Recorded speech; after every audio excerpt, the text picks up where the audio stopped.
Good evening, all. Welcome to Learners Academy. Good evening. So here we are on exercise number 4.2, question number 2. Question number 1, जिसके 4 parts हमने कल किए थे, and 1 question, the 5th part was given as homework. तो किसी को कोई doubt नहीं है उसमें, तो no need to discuss this question, और इजीली आ गया होगा. इक्वल रियल रूट्स मिले होंगे आपको. x इक्वल टू 1/10, दूसरा भी क्या मिला होगा, x इक्वल टू 1/10. ठीक है, ये रूट्स आपको इसमें मिल गए होंगे. ठीक है, चलते हैं क्वेश्चन नंबर 2 में. अब क्वेश्चन नंबर 2 में पढ़ो एक बार क्या कहता है. पढ़ो तो सही. Solve the problems given in example 1. Example 1 में कुछ प्रॉब्लम्स है, उनको जाके सॉल्व करो. चलें फिर एग्जांपल 1 में.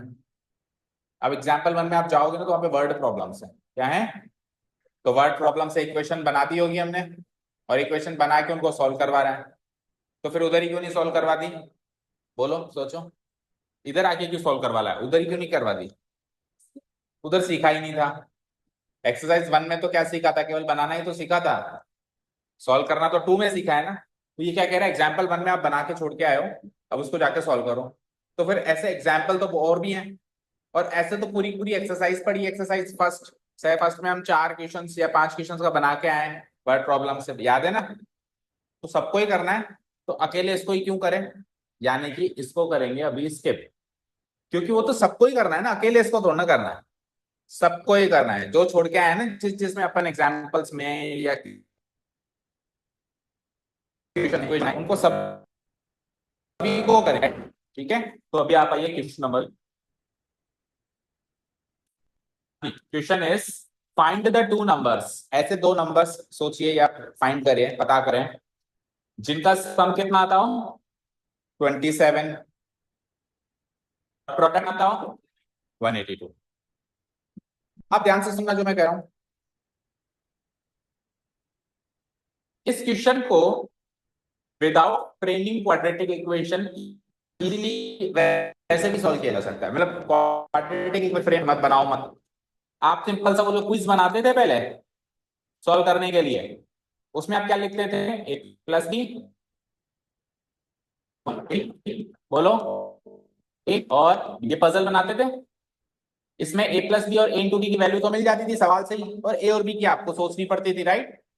तो आप देखो, सम का मतलब क्या होता है, ए प्लस बी, और प्रोडक्ट का मतलब क्या होता है, ए इंटू बी. तो एक तरीके से ए प्लस बी की वैल्यू 27 हो गई, और ए इंटू बी की वैल्यू 182 हो गई. तो ये क्विज में जब आप ए प्लस बी और ए इंटू बी लिख लेते हो, तो ए और बी खुद ही को सोचना पड़ता है, या कोई और ट्रिक लेके आते हैं हम कहीं से सोचने की, खुद ही को सोचना पड़ता है.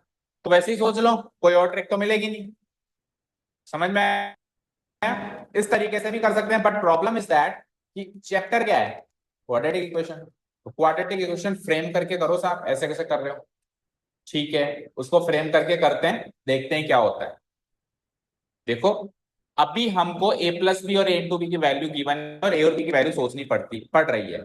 अब मैं क्वाड्रेटिक इक्वेशन बना के देखता हूं, क्या पता उससे काम आसान हो जाए, और क्या पता क्वाड्रेटिक इक्वेशन बनाने के बाद भी हम इधर ही आगे फंस जाएं.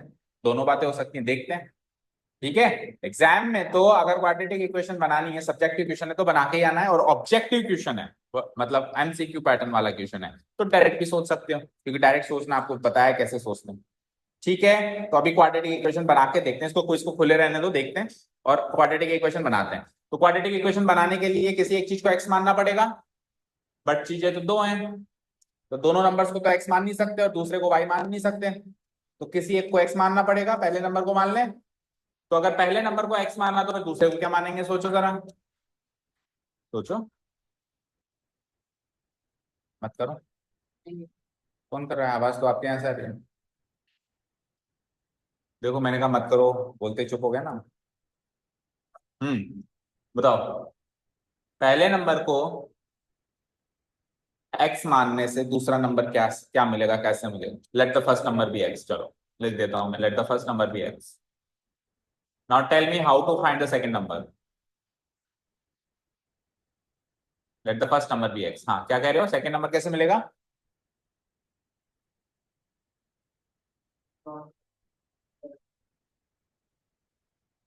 182 में से 27 माइनस करूं, फिर जो आंसर आएगा उसको एक्स में प्लस करूं. ये टोटल कहां से सीधा.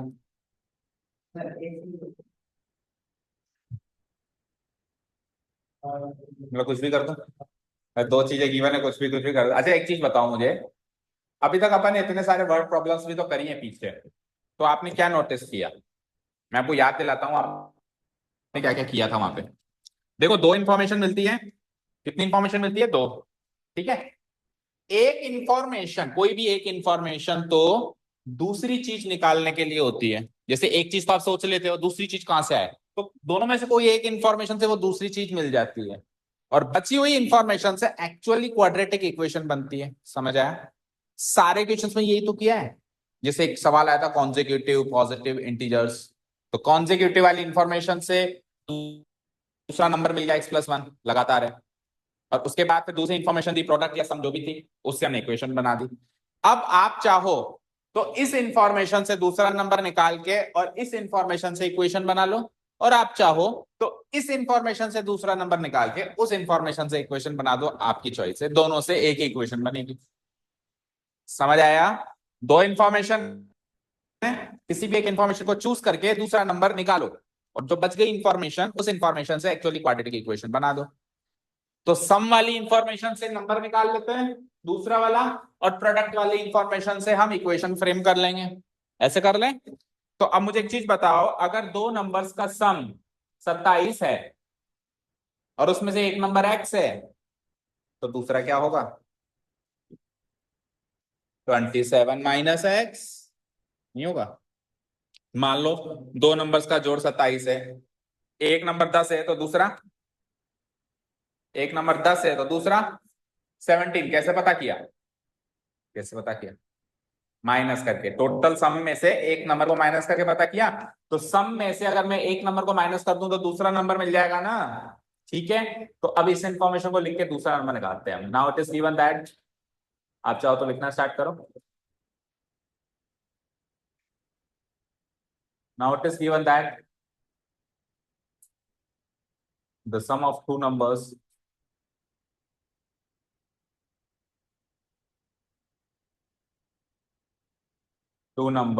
Is how much? 27। ये गिवन है, ये गिवन है। सो इस इंफॉर्मेशन के जरिए हम दूसरा नंबर निकाल रहे हैं। So the second number will be, so the second number is, so the second number is, yeah, is equal to क्या होगा? 27 माइनस x।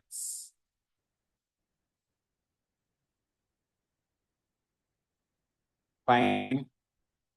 अब बेटा आप सम वाली इंफॉर्मेशन का इस्तेमाल कर चुके हैं, दैट मीन्स इसका रोल अब इस क्वेश्चन में हल फिलहाल के लिए खत्म हो चुका। अब दूसरी इंफॉर्मेशन का इस्तेमाल करके करना है जो भी करना है, क्योंकि याद रखना एक ही इंफॉर्मेशन को बार बार यूज करोगे ना तो घूम फिर के वहीं आ जाओगे जहां से स्टार्ट करे थे। ठीक है ना? जैसे अपन सब्स्टिट्यूशन मेथड करते थे पिछले चैप्टर में, तो एक इक्वेशन से वैल्यू निकालते थे और दूसरे में डालते थे, ये करते थे। लेकिन सपोज करो एक से निकाल के और उसी में पुट करते हैं, तो कुछ भी नहीं मिलेगा, 0 = 0 की इक्वेशन बन जाएगी। ठीक है, तो वही सीन यहां पर है कि अगर आपने सम वाली इंफॉर्मेशन यूज कर ली है तो इसको फिलहाल पेंडिंग छोड़ के प्रोडक्ट वाली इंफॉर्मेशन पे आइए। Again it is given that,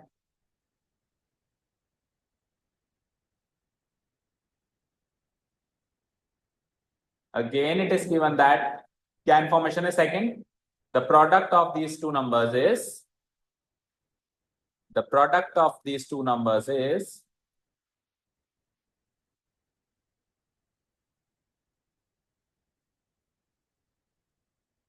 what?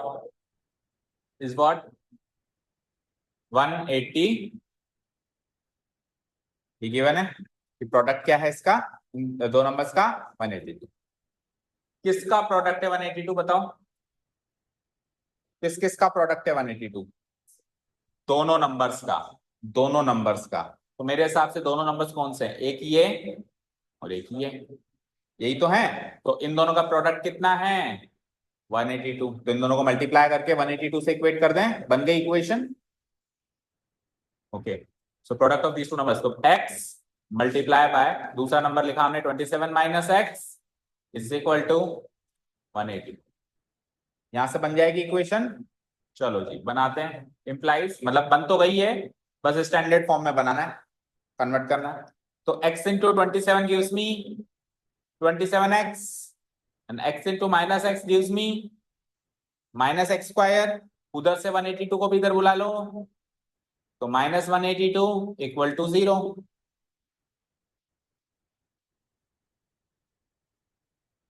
अब क्या करना रहेगा इस इक्वेशन में बताओ।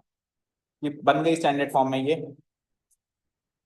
अरेंजमेंट करना पड़ेगा, पहले quadratic term, then linear term, then constant term.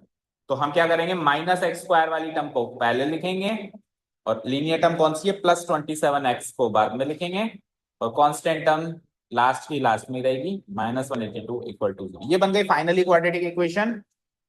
Is the required quadratic equation मत लिखना, क्योंकि उसने क्वाड्रेटिक इक्वेशन थोड़ी ना रिक्वायर्ड करी है, उसने दो नंबर्स पूछे हैं।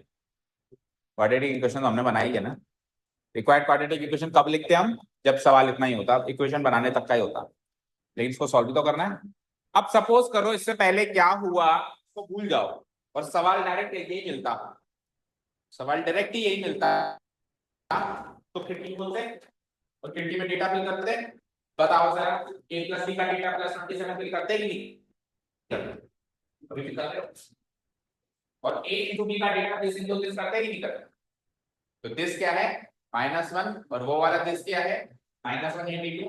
तो -1 और -182 गिव्स मी +182। तो डिलीट हो गया वहां से, +182 है ना। तो घूम फिर के बात तो वही आ गई कि वापस से दो नंबर जोड़ो जिसका सम 27 हो और गुणा क्या हो, 182 हो। तो वो मैं वैसे ही सोच लेता, फिर इक्वेशन ही क्यों बनाई। तो समझ गए ना, हमको डिसीजन हमको लेना एग्जाम में।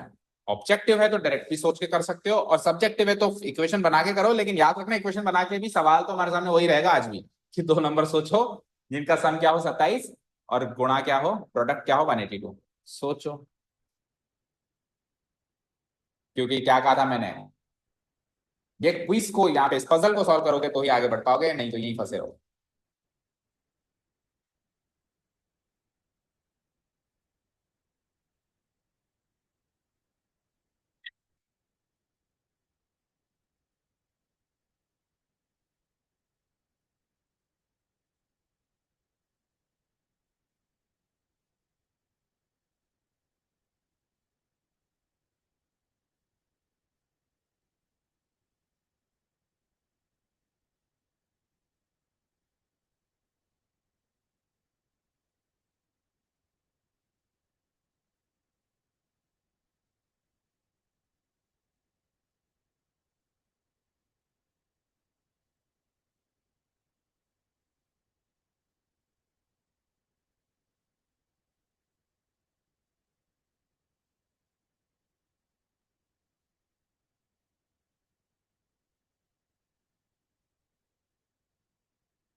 सोच पाया कोई,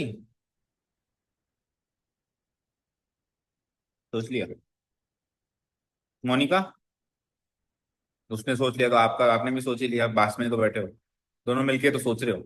एक तू सोच ले, एक मैं सोच लेती हूँ, हो गए दो नंबर्स। हाँ इधर आदित्य, सोच लिया, सोच रहे हो, आज इसके पास में नहीं बैठे हो इसलिए टाइम लग रहा है सोचने में। हाँ आपने सोचा, तो इस तरीके की पार्टनरशिप्स जो है ना, वो अभी छोड़ दो, कि उसने भी वही सोचा है कि नहीं सोचा है, कि कुछ डिफरेंट सोचा है, नहीं कहा।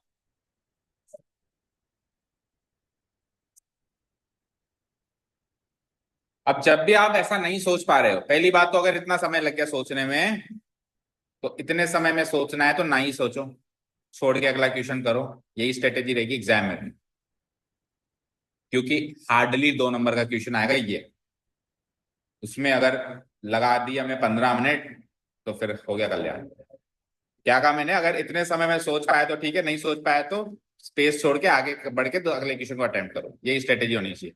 अब क्यों नहीं सोच पा रहे जल्दी, क्योंकि टीचर ने जो कहा था वो ध्यान नहीं है। क्या कहा था टीचर ने, कि ये ऐसा ऐसा टेबल सोचो जिसके अंदर 182 आता हो, अब 182 आता हो ऐसे टेबल कैसे सोचें, क्योंकि टेबल ही याद नहीं है, तो याद करने के लिए तो टीचर नहीं कहा था, बट नहीं करी याद। चलो ठीक है, टेबल से याद नहीं है तो 182 को फैक्टराइज तो कर सकते हो, इतना तो कर सकते हो फैक्टराइज। चलो देखो बिल्कुल बेसिक लेवल से स्टार्ट करते हैं। ये मैंने 182 को फैक्टराइज करना स्टार्ट किया, सबसे पहले किससे कटेगा ये बताओ। ऐसे ही करते हो फैक्टराइज, स्कूल में ऐसे ही सिखाया है, ये कोई अलग मेथड है? बोलो किससे कटेगा ये? 2 से। कितनी बार? अब किससे कटेगा?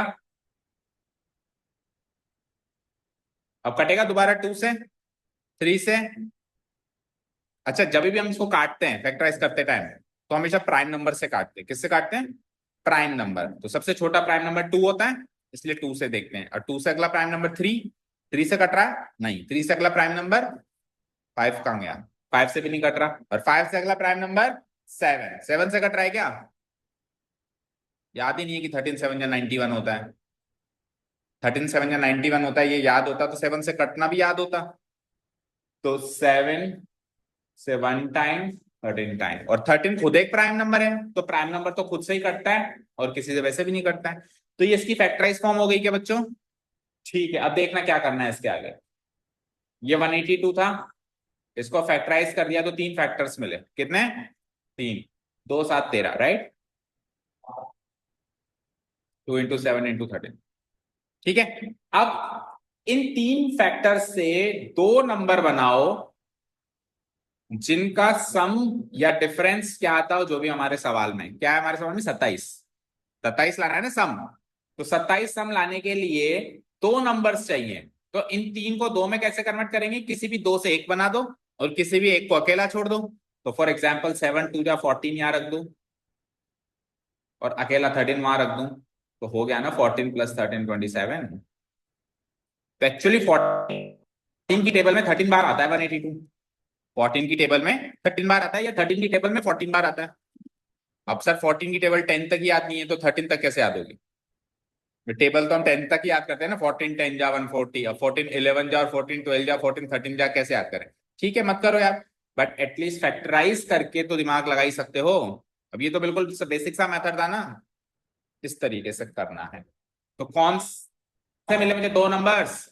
+14 और +13, क्योंकि वहां पर भी ये दोनों पॉजिटिव हैं, वहां पर भी ये दोनों पॉजिटिव है, तो नेगेटिव नंबर का तो कोई रोल ही यहाँ पे नहीं है। ठीक है, क्या स्टेप लिखूंगा मैं? पहले तो नंबर डाल दो। ए क्या हो गया? 14, और बी क्या हो गया? 13। अब फाइनल आंसर भी मेरे यही आने वाले हैं, देखना। फाइनल आंसर आएंगे ना, अभी तो ये तो 2 नंबर सोचे जिसमें मैं इसको स्प्लिट करूंगा, लेकिन फाइनली आंसर भी यही दोनों आएंगे। 13 इंटू, हाँ वो भी कर सकते हैं, वो तो उल्टा पुल्टा तो कभी भी कर सकते हैं, इसके लिए तो कल ही बता दिया था ना। किसको? इसको कल बताया था ना। मर्जी हो तो फेर करो, मर्जी हो तो रफ करो। मैं तो आपको समझाऊंगा तो फेयर कहकर करूं, फिर आप कैसे देखोगे?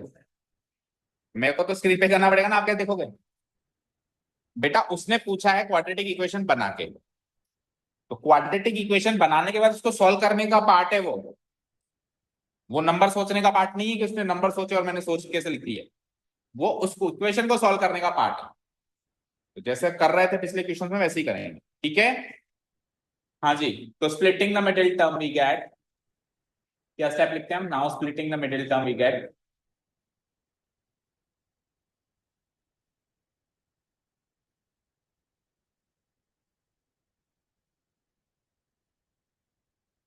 We get. सो पहली टर्म क्या थी? -x², और दूसरी टर्म्स को और हम ब्रेक कर रहे हैं 2 में, किस किस में? +14x and +13x। और आखिरी टर्म क्या थी? माइनस का 182 इज इक्वल टू 0। चलो कॉमन निकाले क्या? तो देखो -x² और +14x में से क्या कॉमन लोगे? -x लोगे, ठीक है। तो -x कॉमन लेंगे, तो -x² में से -x कॉमन लिया तो क्या बचा? +x। और 14x में से -x कॉमन लिया तो क्या बचा? -14। अब 13x और -182 में से क्या कॉमन लेंगे? अभी आपने करके देखा था, 13 इंटू 14 क्या बना था? 182 बना था।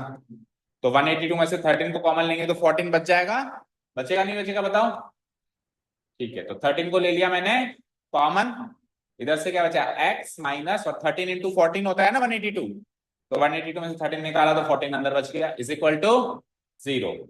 x minus 14, x minus 14 again common आ गया, तो x माइनस 14 को ले लो कॉमन, बाकी क्या बचा minus x plus 13 is equal to 0। यहां से दो फैक्टर्स बन गए, फैक्टराइजेशन प्रोसेस पूरा हो गया, x माइनस 14 इक्वल टू 0 या minus x plus 13 equal to 0। तो x माइनस 14 इक्वल टू 0 से x की वैल्यू बोलो 14, और यहां से x की वैल्यू बोलो 13। डन। बोलो मोनिका क्या डाउट है?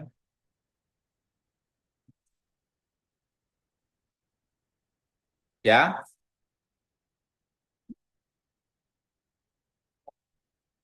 तो x की दो वैल्यूज आ गई, क्या ये हमारा फाइनल आंसर है क्या?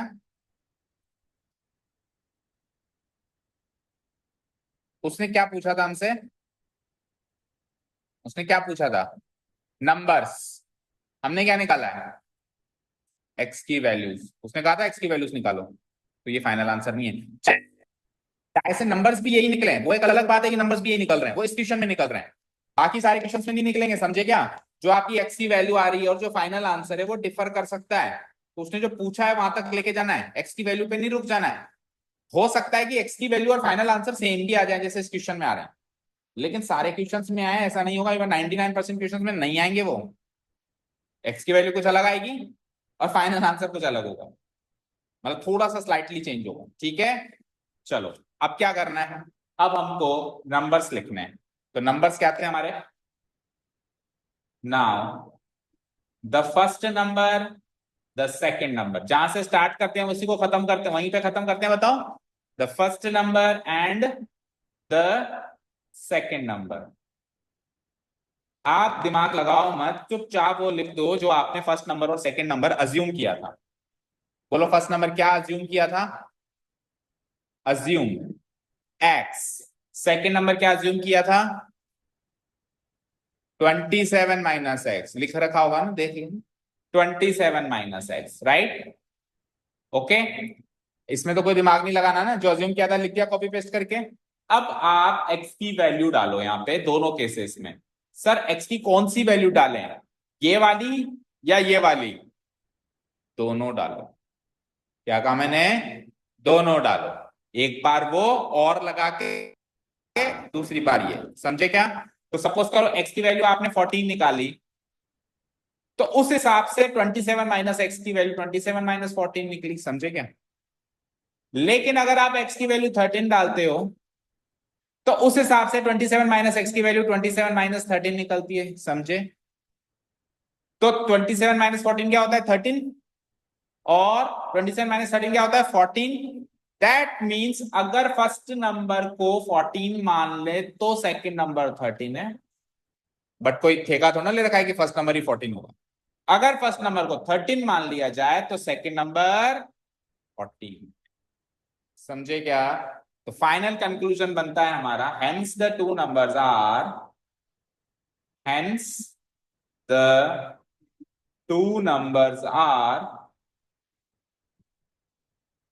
बोलो कैसे लिखेंगे? फर्स्ट नंबर को आपने 14 माना, तो उससे सेकंड नंबर क्या आया? फर्स्ट नंबर 14 कैसे आया? जब एक्स की वैल्यू 14 रखी, तो सेकंड नंबर एक्स की वैल्यू 14 रखने से क्या मिला? 13। तो फर्स्ट नंबर 14 के साथ में एक सेकंड नंबर 13 का पेयर बन रहा है, इसको ब्रैकेट करो और लगाओ, और अगर फर्स्ट नंबर 13 मान लें तो उसके साथ सेकंड नंबर 14 का पेयर बन रहा है, ये होगा फाइनल कंक्लूडरी स्टेट। ठीक है, क्लियर है? ओके, बोलो फर्स्ट नंबर क्या हुआ? 14, सेकंड नंबर क्या हुआ? 13, ठीक है? और दूसरे वाले केस में फर्स्ट नंबर क्या हुआ? 13, और सेकंड नंबर क्या हुआ? 14। अब देखो कई बार क्वेश्चन ऐसे, एक एक्स्ट्रा इंफॉर्मेशन डाल देता हूं मैं इसी में ही, it is given that first number is larger and second number is smaller.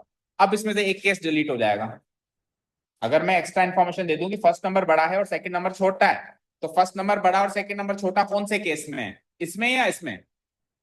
ऊपर वाले में। तो अब इस केस को रिजेक्ट कर देंगे, अब एक ही आंसर आएगा, तो क्वेश्चन को केयरफुली रीड करना है, आगे आएंगे ऐसे क्वेश्चन जो दो में से किसी एक केस को रिजेक्ट कर देंगे, उस इंफॉर्मेशन की वजह से एक केस क्या हो जाएगा हमारा, रिजेक्ट हो जाएगा। लेकिन ऐसी एक्स्ट्रा इंफॉर्मेशन नहीं है तो जितने भी केसेस वैलिड बनते हैं सारे लिखने हैं। ओके, समझ आया? तो वर्ड प्रॉब्लम बनाना भी है, इक्वेशन सॉल्व करना भी है, और फिर फाइनली ऐसे कंक्लूड भी करना है, सारा काम करना है। ओके, लिख लिया? जल्दी करो।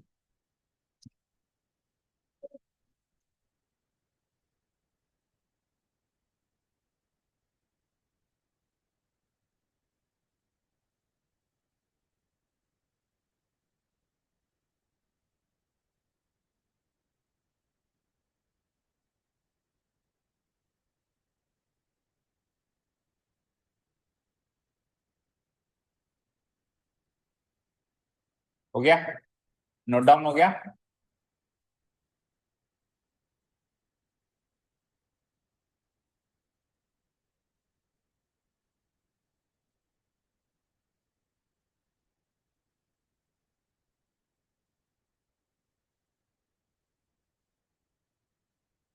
मोनिका, एक हाथ कितने का मिलता है?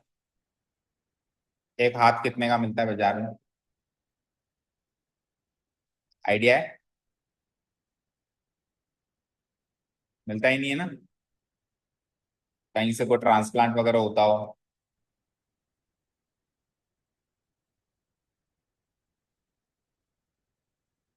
आप आइडिया तो बताओ, कितने का मिलता है? 1 करोड़, 2 करोड़, 5 करोड़, 10 करोड़? कोई आइडिया नहीं? जिसके पास हाथ नहीं है उससे पूछो उसकी वैल्यू। अगर वो आपसे हाथ मांगे तो आप दे दोगे उसको अपना हाथ? अगर 10 करोड़ दे तो भी दे दोगे? तो इतने कीमती हाथ को क्यों गंदा कर रहे हो पेन से? जिसकी कीमत 10 करोड़ से भी ज्यादा मानते हो, आप खुद कह रहे हो कि 10 करोड़ में भी नहीं दूं मैं तो मेरा हाथ, फिर उसको पेन से गंदा कर दो? ये प्रॉपर्टी है किसी की, इसको संभाल के रखना है। किसकी प्रॉपर्टी है? ईश्वर की। उनकी तरफ से मिली है ना किराए के लिए, एक दिन उन्हीं को दे के वापस जाना है। तो उन अपन किसी से कोई उधार चीज लें, मैंने कहा यार आपका ना, आपकी बाइक दे दो आज के लिए काम है, और मेरे को तोड़ फोड़ के दे दूं वापस, अच्छा लगेगा आपको? अच्छा लगेगा क्या? नहीं ना। किसी से कोई चीज उधार लेते हैं तो सही सलामत उसी पोजीशन में वापस देनी होती कि नहीं होती? तो our body is also the property of God, which has been gifted by God to us for a limited period of time.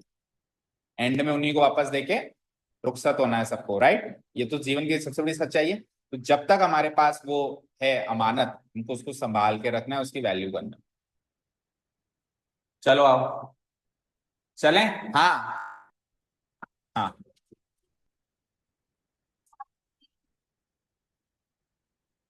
किसके बाद, किस स्टेप के बाद? ये शुरू में ही, स्टार्टिंग में ही, पहली लाइन में ही? तो हाँ, ये चाहो तो ये स्टेप स्किप करके आप ये भी लिख सकते हो, मतलब आप कहना चाह रहे हो इसके बाद ये स्टेप। हाँ तो कर सकते हो। ये मैंने फर्स्ट नंबर सेकंड नंबर इसलिए, भाई आप कंफ्यूज ना होगी 14 13 एंड 13 14 क्यों कह रहे हैं सर। अच्छा, बॉटल देना। बेटा बॉटल दे दो, सक्षम कर दो। कर सकते हो, अगर डायरेक्टली लिख पा रहे हो तो कर सकते हो, बट मैंने इसलिए लिखा क्योंकि कई लोग नहीं कर पा रहे हैं, या कर मैं ऐसा एज्यूम करूँ कि सारे लोग नहीं कर पाते, इसलिए मैंने डिटेल में बताया। ठीक है, कर सकते हो। अच्छा जी, अब जब अपन इक्वेशन बना रहे थे तो मैंने क्या कहा, किसी एक इंफॉर्मेशन को यूज करके, जैसे सम वाली इंफॉर्मेशन को यूज करके सेकंड नंबर बनाया, और प्रोडक्ट वाली इंफॉर्मेशन को यूज करके इक्वेशन बनाई। बट इसका उल्टा करना पड़े तो वो भी तो आना चाहिए। सपोज करो मैंने कहा नहीं नहीं, प्रोडक्ट वाली इंफॉर्मेशन से बनाओ, निकालो सेकंड नंबर। तो कैसे करते, मतलब ऐसे रफली बता दो कि क्या करते हैं उस केस में। तो प्रोडक्ट कितना गिवन था होता हमको? 182। तो अगर दो नंबर्स का प्रोडक्ट 182 है, जिसमें से एक नंबर एक्स मान लिया, तो दूसरा क्या मानेंगे?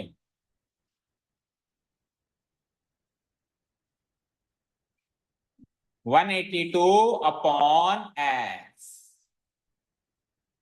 नहीं आया समझ? दो नंबर्स का प्रोडक्ट है 10, उसमें से एक नंबर है 2, बताओ दूसरा नंबर क्या है? कैसे पता लगाया? इस प्रोडक्ट को इस एक नंबर से डिवाइड करके, मैं भी तो वही कर रहा हूं। उस प्रोडक्ट को इस एक पहले नंबर से डिवाइड करके तो दूसरा नंबर मिलेगा। तो दूसरा नंबर क्या मिलेगा? 182 डिवाइडेड बाय एक्स। अब अगर प्रोडक्ट वाली इंफॉर्मेशन यूज कर ली तो दोबारा प्रोडक्ट वाली इंफॉर्मेशन नहीं यूज कर सकते, अब इधर कौन सी यूज करनी पड़ेगी, सम वाली इंफॉर्मेशन। और सम कितना गिवन है, तो सम करेंगे यानी दोनों को जोड़ेंगे। तो पहला नंबर क्या है x, प्लस दूसरा नंबर क्या अज्यूम हुआ फिर 182/x, और इनका सम कितना लिखना है 27। इससे आप इक्वेशन बनाने जाओगे तो भी बेटा यही बनेगी, बना के देख ले। अगर मल्टीप्लाई का साइन हो तो कर सकता है, प्लस का साइन है तो नहीं कर सकता, ठीक है। इससे आप इक्वेशन बनाओगे एक्स को एलसीएम लेके, तो एक्स को एलसीएम लोगे तो सेम टू सेम ऐसी ही इक्वेशन बनेगी। क्लियर है, तो ये चीज क्लियर हो गई ना कि सम की इंफॉर्मेशन से नंबर निकालें तो प्रोडक्ट की इंफॉर्मेशन से हम इक्वेशन बना सकते हैं, प्रोडक्ट की इंफॉर्मेशन से नंबर निकालें तो सम की इंफॉर्मेशन से इक्वेशन बना सकते हैं। और ऐसा ही सारे इक्वेशंस में होगा, एक से नंबर अज्यूम होगा है, जो भी वो चीज कह रहा है वो अज्यूम होगी, और एक से इक्वेशन बनेगी। चलें नेक्स्ट क्वेश्चन पे, रेडी, क्रिस्टल क्लियर है सारा मामला। क्वेश्चन नंबर 4 देखो, find two consecutive positive integers sum of which squares is 365। Mika please explain me the question, meaning of question, आखिर कहना क्या चाहता है ये।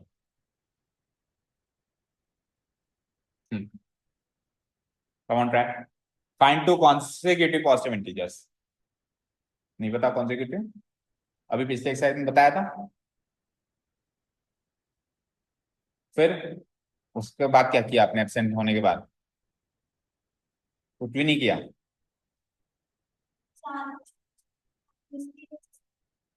कौन से वाला, अच्छा ये वाला तो आ गया ना।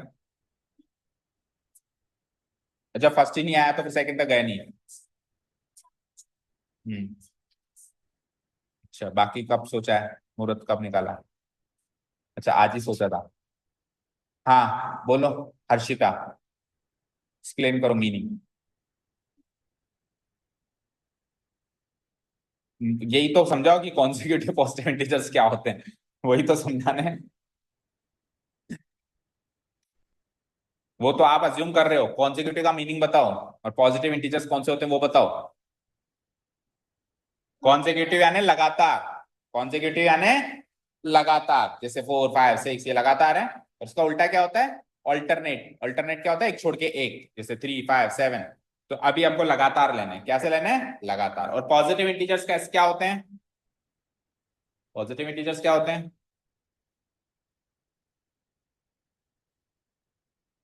पॉजिटिव इंटीजर्स पॉजिटिव नंबर्स होते हैं, मतलब नंबर्स इंटीजर से एक ही बात है। पॉजिटिव इंटीजर्स क्या होते हैं, सक्षम क्या होते हैं, जीरो पॉजिटिव है,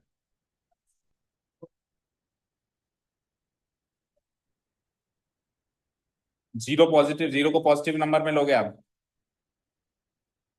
इस जीरो है पॉजिटिव नंबर, जीरो एक न्यूट्रल नंबर है, neither positive nor negative. Zero कभी पॉजिटिव मत कहते ना किसी को, पॉजिटिव नंबर हमेशा जीरो से बड़े होते हैं, और नेगेटिव नंबर हमेशा जीरो से छोटे होते हैं।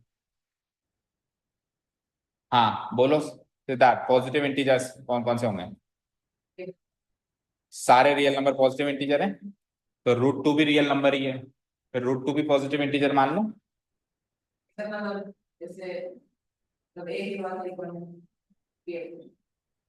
गैप में आए,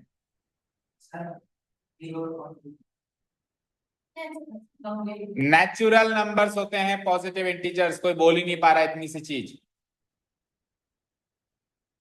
पॉजिटिव इंटीजर्स का मतलब क्या होते हैं, नेचुरल नंबर्स। डिटेल्ड में एक्सप्लेन किया था जब ये ऐसा वाला सवाल पिछली एक्सरसाइज में किया था, क्यों नहीं बता पा रहे हो, रिवीजन नहीं कर रहे हो टाइम से, क्यों नहीं बता पा रहे हो, जीरो को पॉजिटिव बता रहा था, अलग अपनी गणित खुद बना रहा है क्या, मैंने बताया था पिछले वाले एक्सरसाइज के आखिरी क्वेश्चन में, उसमें मैंने जीरो को काउंट किया है पॉजिटिव इंटीजर में, वीडियो रिकॉर्डिंग है ना, वीडियो रिकॉर्डिंग है ना उसकी, उसको सुनना और मुझे बताना कहाँ बताया था। मैं उस वीडियो रिकॉर्डिंग में आज ही एडिटिंग करूंगा अगर बताया हो तो, बट मुझे पता है मैंने ऐसा बताया ही नहीं था। अब आज जाके सुनना, तभी तो प्रूफ रखता हूं मैं, कुछ भी कह देते हो तुम तो कि सर आपने तो बताया था। सरासर झूठा इल्जाम। सुनिए, इंटीजर्स के लिए ये बताया था, इंटीजर्स का मतलब होता है पूर्णांक, याद आया? पूर्णांक मतलब पूर्ण प्लस अंक, पूर्ण प्लस अंक मतलब कंप्लीट अंक, यानी कंप्लीट नंबर, कंप्लीट नंबर। जैसे कि 1 2 3 4 ये सब क्या है? कंप्लीट नंबर्स हैं। 1 2 3 4 ये सब इंटीजर्स हैं। जीरो भी इंटीजर है, -1 भी इंटीजर है, -2 भी इंटीजर। इनके बीच के जो नंबर्स हैं, जैसे 1 और 2 के बीच में 1.5 आएगा, वो इंटीजर नहीं है, वो इंटीजर नहीं है, क्योंकि वो कंप्लीट नहीं है, वो इनकम्प्लीट है। 1.9 1.2 2.7 0.6 -3.9 ये डेसिमल वाले या फ्रैक्शन वाले सब इंटीजर्स नहीं है। ये सारे इंटीजर्स नहीं होते। इंटीजर्स कौन से होते हैं? जो कंप्लीट होते हैं, पूरे होते हैं, राइट। अब उसमें से आपको लेने हैं पॉजिटिव, उसमें से आपको इंटीजर तो ये सारे हैं, उसमें से भी आपको क्या लेने हैं? पॉजिटिव। पॉजिटिव इंटीजर्स यहां से स्टार्ट होंगे, दैट मींस पॉजिटिव इंटीजर्स का सिंपल सा मीनिंग क्या हो गया? नेचुरल। ओके। और एक होल नंबर्स भी होता था, वो कहां से चालू होंगे? अच्छा, होल नंबर्स जो जीरो से चालू होंगे उनको क्या कहेंगे? जैसे कि नेचुरल नंबर को तो पॉजिटिव इंटीजर कह दिया, तो होल नंबर को कौन से इंटीजर कहेंगे? नॉन नेगेटिव इंटीजर्स, क्योंकि होल नंबर जीरो से स्टार्ट हो रहे हैं। तो जीरो से स्टार्ट हो रहे हैं तो क्या क्या काउंट हो गया? न्यूट्रल काउंट हो गया और पॉजिटिव काउंट हो गया, नेगेटिव काउंट नहीं हुए। तो क्या कहेंगे होल नंबर्स का दूसरा नाम? Non negative integers. कौन कौन? नेगेटिव पॉजिटिव दोनों? जीरो? नहीं, बिल्कुल गलत। जीरो इज दोनों ही नहीं है, zero is neither negative nor positive, zero is a neutral number. जैसे गाड़ी में न्यूट्रल गियर होता है, एक होता है पॉजिटिव गियर, एक होता है रिवर्स गियर, एक बीच में होता है न्यूट्रल, उसमें गाड़ी ना आगे की सकती ना पीछे, तो वही है न्यूट्रल गियर है। समझ गए? तो अगर आपको होल नंबर्स काउंट करने तो जीरो से काउंट करेंगे, तो जीरो मतलब न्यूट्रल काउंट हो गया और पॉजिटिव काउंट हो गया, लेकिन नेगेटिव काउंट नहीं हुआ। तो फिर होल नंबर्स के लिए क्या उपाधि मिल गई इसको? दूसरा नाम क्या मिल गया इसको? Non negative integers. क्या उपाधि मिल गई इसको? Non negative integers. चलो अब सवाल पे आओ। तो अगर दो नंबर्स कॉन्सेक्यूटिव हैं, तो अगर उनमें से एक को ही मान सकता हूं एक्स, तो दूसरा क्या होगा बताओ? x+1। क्यों? क्योंकि वो लगातार है, लगातार है तो एक एक के गैप नहीं होगा। जैसे 3 माना तो अगला 4, 7 माना तो अगला 8, 10 माना तो अगला 11, 27 माना तो अगला 28, तो +1 होगा हमेशा, पिछले से +1 होगा। आप जरूरी नहीं x+1 मानो, आप x-1 भी मान सकते हो, क्योंकि पिछला भी तो हो सकता है, लगातार में पिछला भी तो अकाउंट होता है। जैसे मानो मैंने 7 माना तो जरूर थोड़ा 8 ही मानूंगा, 6 भी मान सकता हूँ, वो भी लगातार ही है। तो या तो आप दो नंबर्स मानोगे x-1 एंड x, और या फिर मानोगे x एंड x+1। ये दो ऑप्शन है आपके पास, दो लगातार नंबर्स मानने के। और कॉन्जिक्यूटिव की जगह अगर ऑल्टरनेट होता, एक छोड़ के एक, तो फिर गैप दो दो का हो जाता, तो फिर यहाँ पे x-2 हो जाता और यहाँ पे भी x+2 हो जाता, क्योंकि दो दो का गैप होगा ना, 1 3 5 7 दो दो का गैप है सब में। समझ गए? क्लियर है? चलो जी आ जाओ। तो let the first number be x,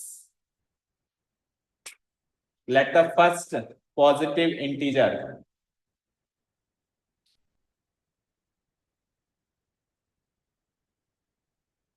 be x, since it is given that, since it is given that the two positive integers are consecutive, the two positive integers are consecutive, ये given है already.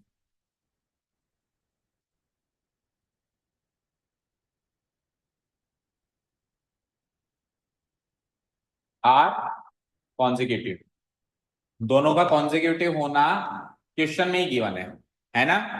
तो इस information से दूसरा number मिल गया। बताओ क्या कहा था मैंने? एक इंफॉर्मेशन से दूसरा नंबर मिलेगा और एक इंफॉर्मेशन से इक्वेशन बनेगी। तो इस इंफॉर्मेशन से दूसरा नंबर मिल गया, so the second positive integer will be what? x+।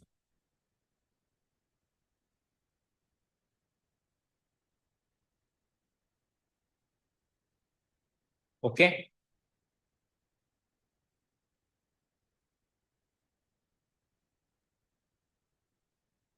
Okay.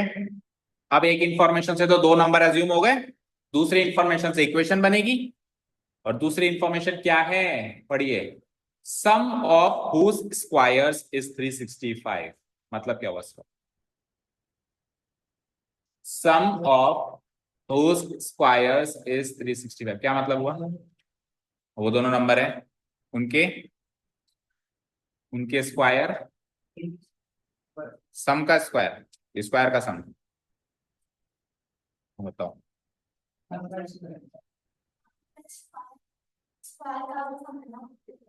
बताया था, कितनी बार बताया था सक्षम के पीछे से पढ़ना है, फिर आगे से पढ़ रहे हैं।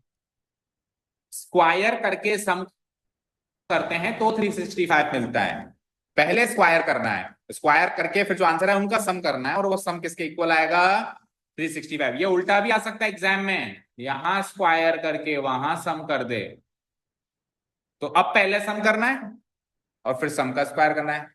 तो आपको कोई भी चीज रटनी नहीं है कि हमेशा स्क्वायर करके बाद में सम होता है या पहले हमेशा सम करके बाद में स्क्वायर, ऐसे कुछ नहीं रटना। आपको प्रोसेस याद रखना है कि पीछे से पढ़ते हुए आना है, हमेशा पीछे से। आप देखो, एक स्टेटमेंट देता हूं मैं आपको, आप खुद बताना। सपोज करो मैंने एक स्टेटमेंट दिया, the button of the shirt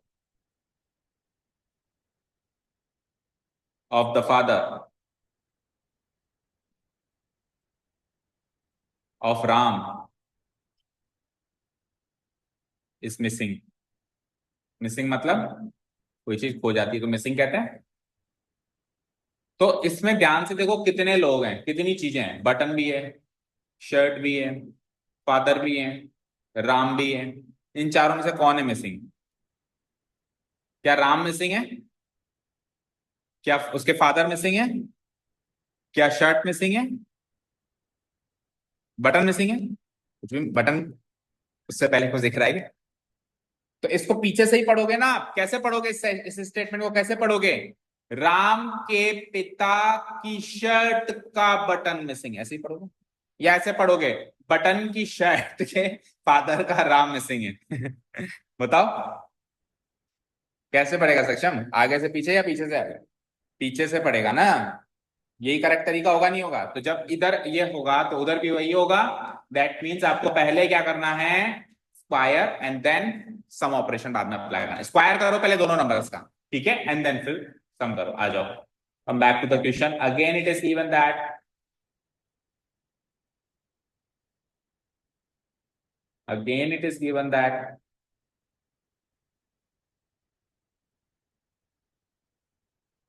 और जो गिवन है वो लिख दो। क्या गिवन है बताओ?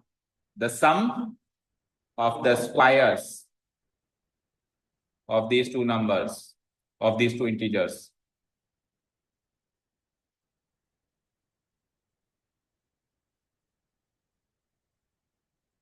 बोलो मोनिका क्या हुआ? Is 365. The sum of the squares of these two integers is 365. Okay?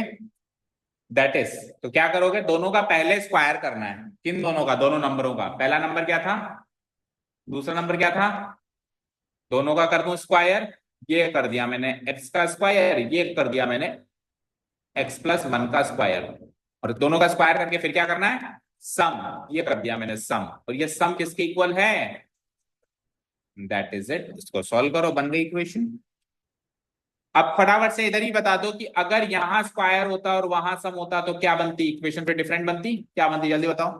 फिर पहले सम करता मैं, यानी कि x का और x+1 का सम पहले ही कर देता, और फिर जो सम आता उस पूरे का क्या करता? स्क्वायर करता। तो वो भी इक्वेशन क्वाड्रेटिक की बनती, लेकिन इस इक्वेशन से डिफरेंट बनती। ठीक है, दोनों चीज क्लियर है। चलो अभी तो हम ओरिजिनल चीज पे आते हैं जो हमसे एक्चुअली पूछा गया है। इसको सॉल्व कर सकते हैं हम। a+b के होल स्क्वायर से खोल सकते हैं हम x+1 के होल स्क्वायर को। x का स्क्वायर x स्क्वायर, x+1 का होल स्क्वायर खोलना सिद्धार्थ, x स्क्वायर प्लस, आप सबका नाम सिद्धार्थ है? सब नाम बदलो अपना, अलग अलग रखो। हाँ, 2 1। अच्छा, तूने अभी अभी रखा है तेरा नाम सिद्धार्थ? हम्म। तो 1 स्क्वायर क्या होता है? तो 1 बोलो ना, सीधे सॉल्व करके बोलो ना। 2x+1 का स्क्वायर यानी कि 1, done, is equal to 365. Now what? X square plus x square gives me how many x square? 2x square plus 2x plus 1. 365 को इधर बुला लो, ये इससे पिछली वाली स्टेप में बुला लेता हूं मैं इधर, माइनस 365 करके इक्वल टू 0, एक स्टेप बच जाएगी मेरी, और इस स्टेप में सॉल्व कर दो। +1 माइनस 365 कितना बनेगा? +1 माइनस 365 कितना बनेगा? माइनस का 364 बनेगा।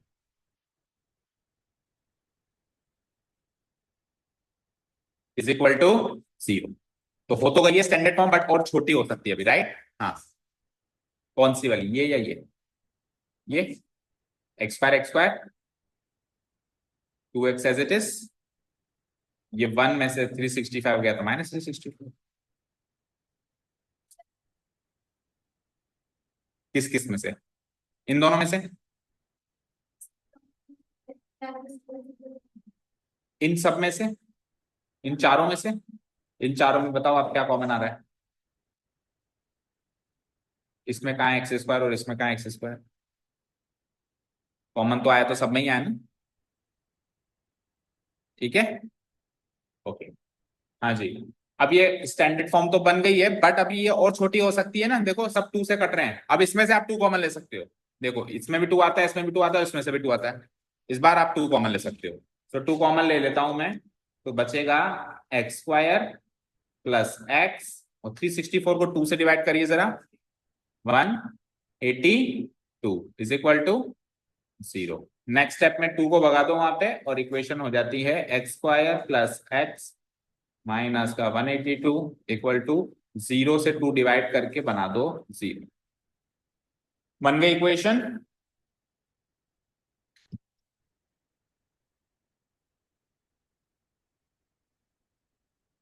बन गई तो किसका वेट कर रहे हो? सॉल्व करो, खिड़की खोलो।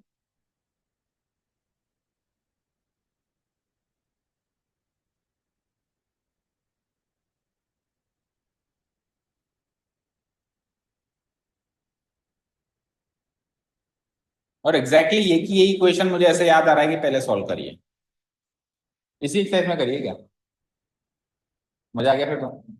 कल ही करिए, आज ही करिए, अच्छा आज ही करिए 182। अरे ये तो क्या, अभी अभी करिए हाँ, 14 और 13 है ना, 14 और 13 वाली तो है, पर उसमें 27 आ रहा था सम, तो इसमें सम क्या चाहिए आपको? +1, तो 14 और -13 कर दो, राइट?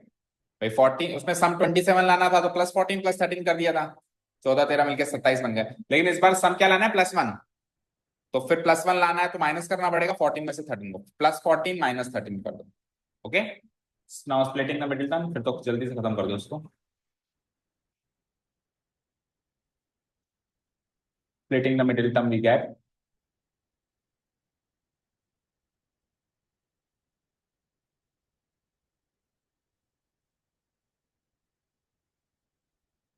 एक्स स्क्वायर, पहली टर्म एज इट इज, दूसरी टर्म को स्प्लिट किया तो +14x -13x equal to, oh sorry, +182, plus है माइनस है, -182 is equal to 0। So common ले लेते हैं, तो यहां से x कॉमन आएगा तो क्या बचेगा? x +14, और वहां से -13 कॉमन आएगा क्या, और क्या बच जाएगा? x +14 is equal to 0। तो x +14 अगेन कॉमन आया, और x -13 बचा, दूसरा factor equal to 0।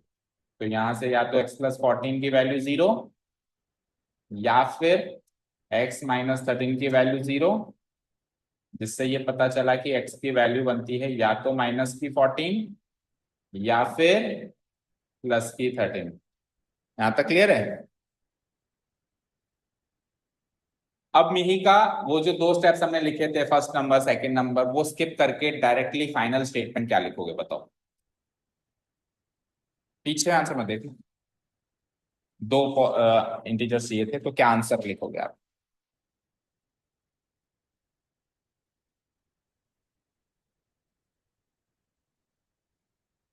Our answer?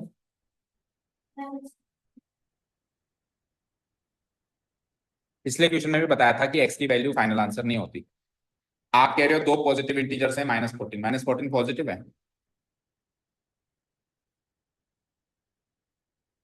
है क्या -14 पॉजिटिव? और कॉन्सेक्यूटिव भी नहीं है दोनों। -14 के बाद 13 आता है कि +13? ये 13 के बाद -14 आता है क्या कभी? तो ना तो ये कॉन्सेक्यूटिव है दोनों नंबर्स, और ना ही ये पॉजिटिव है दोनों। तो फिर गलत किया है क्या हमने? हमने कोई गलत नहीं किया, हमने सही किया है। उसने आंसर पूछा है, मैंने तो एक्स की वैल्यू निकाली है, अब एक्स की वैल्यू की मदद से आंसर पे पहुंचना है। इसीलिए जो डायरेक्ट स्टेटमेंट फाइनली लिख रहे थे उससे पहले वो दो स्टेटमेंट बड़े क्रूशियल है। उन दोनों स्टेटमेंट का पिछले क्वेश्चन में इतना ज्यादा रोल नहीं लगा होगा, लेकिन इस क्वेश्चन में लगने वाला है रोल। ठीक है, क्या लिखेंगे हम इसके बाद? Hence the first positive integer, second positive integer, और फिर एक्स की वैल्यूज डालेंगे दोनों एक एक करके, और फिर देखेंगे कि दोनों केसेस वैलिड हैं या कोई इनमें से एक केस इनवैलिड तो नहीं है। ठीक है, चलो तो नाउ फर्स्ट पॉजिटिव इंटीजर क्या माने थे बताओ? एंड थोड़ा स्पेस देके कह दो, एंड सेकंड पॉजिटिव इंटीजर। बोलो जरा, फर्स्ट पॉजिटिव इंटीजर क्या माने थे? अजम्पशन एक्स, और सेकंड क्या माने थे? x+1। अब x की सेम वैल्यू डालनी है आपको ऊपर और नीचे, समझे क्या? हम्म, देखिए यहाँ पे x की ये दो वैल्यूज हैं, इसका मतलब ये नहीं है कि ये हमारे दो आंसर्स हैं। हमारे दो आंसर्स x और x+1 है। तो अगर आप x की वैल्यू डालोगे तो ये डालोगे तो दोनों में यही डालोगे, और ये डालोगे तो भी दोनों में यही डालोगे, सेम वैल्यू डालेंगे। ऐसे नहीं होगा कि एक आंसर के लिए तो x की ये वैल्यू चूज कर ली और दूसरे के लिए ये वैल्यू चूज कर ली, ऐसे नहीं होगा। दो केसेस बनेंगे, एक केस में x की दोनों बार यही वैल्यू आएगी और दूसरे केस में x की दोनों बार यही वैल्यू आएगी, और फिर दोनों केसेस में से हम देखेंगे दोनों केसेस वैलिड है या नहीं है। जैसे पिछले क्वेश्चन में दोनों केसेस वैलिड थे, हो सकता है कि इस बार एक रिजेक्ट हो जाए। देखें तो x की वैल्यू डालो सबसे पहले -14। क्या डालनी है? -14। ध्यान से देखना ये वाला स्टेप। तो अगर x की वैल्यू -14 डाल रहे हो तो नीचे भी डालो -14। x की वैल्यू क्या डालो? और -14+1 लिखा, x+1 लिखा हुआ है तो फिर क्या लिखेंगे? -14+1। यहां तो कोई डाउट? अब आप लिखो और, अब x की दूसरी वैल्यू डालो जरा, क्या है? तो फिर x की दूसरी वैल्यू 13 यहां पर भी डालो, तो ये क्या बनेगा? 13+1। अब इसको सॉल्व करो, -14+1 क्या होता है? और 13+1 क्या होता है? 14। तो दो केसेस समझ में आए कौन से हैं? एक केस ये है जिसमें पहला नंबर -14 और दूसरा नंबर -13 है, और एक केस ऐसा है जिसमें पहला नंबर है 13 और दूसरा नंबर है 14। अब आप देखो 13 14 दोनों लगातार है कि नहीं है? -14 और -13 भी लगातार हैं, पर ये पॉजिटिव नहीं है, उसको लगातार भी चाहिए। और तो कौन सा केस रिजेक्ट हो गया? ये वाला केस रिजेक्ट हो गया, ये वाला केस एक्सेप्ट हो गया, और दो नंबर्स हैं 13 और 14। अब समझ में आया इन दो स्टेप्स को लिखने का रोल? इसके बिना फाइनल आंसर्स पे नहीं पहुंच सकते। एक्स की वैल्यू फाइनल आंसर नहीं होती। एक्स की वैल्यू, वाई की वैल्यू फाइनल आंसर पिछले चैप्टर में होती थी, क्योंकि वहां पे जो पूछता था उसी को एक्स और वाई मानते थे। यहाँ पे पूछता दो चीजें हैं, मान हम एक को सकते हैं, तो यानी कि आगे प्रोसेस और भी चीजें होंगी। ठीक है, क्लियर है ना? चलो तो अब कैसे लिखेंगे इसके आगे हम? Since the two numbers are positive, since the two numbers are, हमको बताना पड़ेगा आप क्यों केस को रिजेक्ट कर रहे हो, ऐसे मर्जी से रिजेक्ट नहीं कर सकते, आपको रीजन देना पड़ेगा। क्या रीजन दोगे आप? Since the two numbers are positive, दोनों नंबर्स पॉजिटिव होने चाहिए क्वेश्चन के अकॉर्डिंग। सो इसलिए x की जो -14 वाली वैल्यू है, x की जो ये वाली वैल्यू है, ये रिजेक्ट की जाती है, दरखास्त की जाती है। x equal to -14 is rejected. अब अगर x की वैल्यू -14 रिजेक्ट की जाती है, तो x की वैल्यू -14 जिस केस में डाल रहे हो वो पूरा केस रिजेक्ट हो जाता है, तो फाइनल आंसर 13 एंड 14 बचता है। Right? hence the two numbers are finally a final conclusion अब आ रहा है, hence the required two numbers are 13 and 14.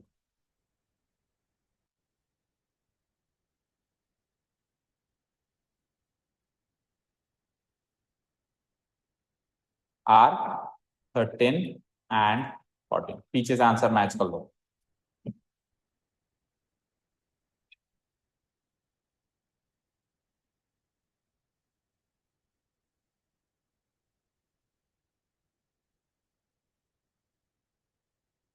ठीक है, अब अपन क्रॉस वेरीफाई भी कर सकते हैं. सवाल क्या था कि दो नंबर्स बताओ जो जो लगातार हो, पॉजिटिव हो, कॉन्सेक्यूटिव हो. तो 13 और 14 लगातार भी हैं, कॉन्सेक्यूटिव भी हैं, पॉजिटिव भी हैं, और इनके स्क्वायर का सम क्या आना चाहिए.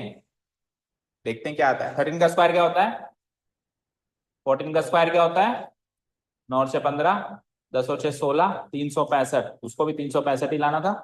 तो क्रॉस वेरीफाई हो गया, करेक्ट है. ओके. अच्छा, वन मोर थिंग. अच्छा, पेन बंद करके आपने डिक्लेयर कर दिया कि सर इससे आगे हम नहीं पढ़ सकते हैं. मतलब बात ही मत करना आगे अगले क्वेश्चन की. तो चलो देखो एक बार इधर, नहीं पढ़ा रहे अगले. इसमें इसमें इसी क्वेश्चन में एक चीज एक्स्ट्रा और देखो. सपोज करो x की वैल्यू -14 डालने से, सपोज करो ये नंबर तो पहला तो नेगेटिव बनता है, पर मान लेते हैं एक बार के लिए कि दूसरा नंबर पॉजिटिव बनता है, वो नेगेटिव नहीं बनता. मान लो दो नंबर्स ऐसे होते, देखो दो नंबर्स ऐसे होते, एक नंबर होता है x और दूसरा नंबर होता है x+20 फॉर एग्जाम्पल. ये भी तो हो सकते हैं दो नंबर्स. तो इधर x की वैल्यू -14 रखता तो पहला नंबर -14 मिलता, और दूसरा नंबर क्या मिलता, -14 + 20. वहां से दूसरा नंबर 6 यानी पॉजिटिव मिलता. तो x की वैल्यू -14 रखने से एक ही नंबर नेगेटिव मिल रहा है लेकिन दूसरा पॉजिटिव मिल रहा है. तो आप क्या रिजेक्ट करते और क्या रखते, बोलो. नहीं समझे मेरा सवाल. चलो सवाल समझो पहले ढंग से, आराम से समझो. x की दो वैल्यूज हैं, एक है -14 और एक है +13, राइट. और दो नंबर्स कौन कौन से हैं, पहला नंबर है x और दूसरा नंबर है x+20. x+1 नहीं है, x+20 है. और क्वेश्चन ही कुछ ऐसा है कि उसके हिसाब से दूसरा नंबर x+20 सेट हो रहा है. अब रखो जरा दोनों वैल्यूज. पहले तो x की -14 वाली वैल्यू रखोगे दोनों में, यहां भी और यहां भी. ऐसे ही तो करोगे, और लगाओगे और लगाओगे. अब x की सेकेंड वैल्यू क्या रखोगे, 13, और यहां पर भी 13+20. टेल मी -14 + 20 कितना होता है, और 13+20 कितना होता है, बोलो. 33. तो पहले केस में दो नंबर कौन से मिले, -14 एंड 6, और दूसरे केस में दो नंबर कौन से मिले, 13 एंड 33. अब दूसरे केस में तो दोनों पॉजिटिव हैं, ऑब्वियसली ये तो एक्सेप्ट करना ही करना है. बट पहले केस में एक नेगेटिव है और एक पॉजिटिव है, तो इसको एक्सेप्ट करोगे या डिक्लाइन करोगे. और डिक्लाइन करोगे तो कौन सी चीज डिक्लाइन करोगे, ऐसे कहोगे क्या भाई फर्स्ट नंबर तो एक ही हो सकता है, सेकंड नंबर दो दो हो सकते हैं, ऐसे कहोगे या क्या कहोगे, फाइनल आंसर क्या दोगे इस केस. और ऐसे क्वेश्चन भी आने वाले हैं, चिंता मत करो. हाँ बोलो, क्या डिसीजन लोगे. कई बार सवाल पूरा सॉल्व कर देते हैं, लास्ट कंक्लूडरी स्टेटमेंट नहीं लिख पाते, उसकी वजह से मार्क्स कटते हैं. अब सोचो ये सवाल था तो कंक्लूडरी स्टेटमेंट क्या लिखोगे.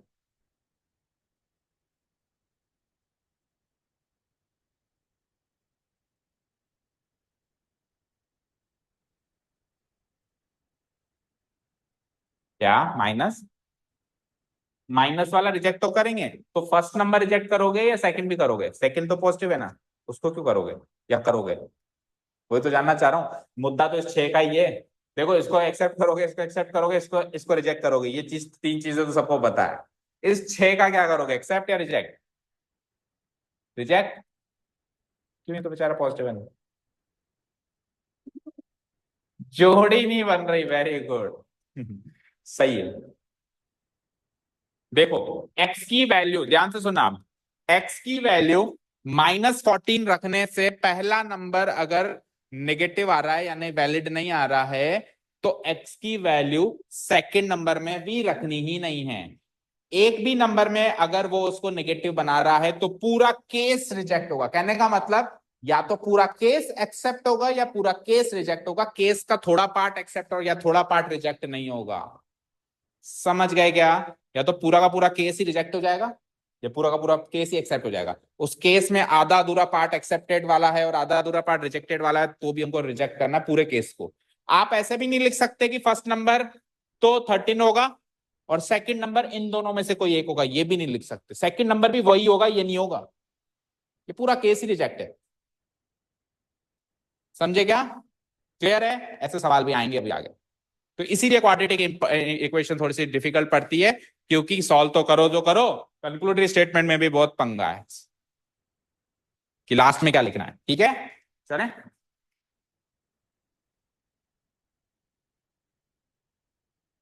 Okay, so thank you so much for listening to us. Have a nice day. Keep learning.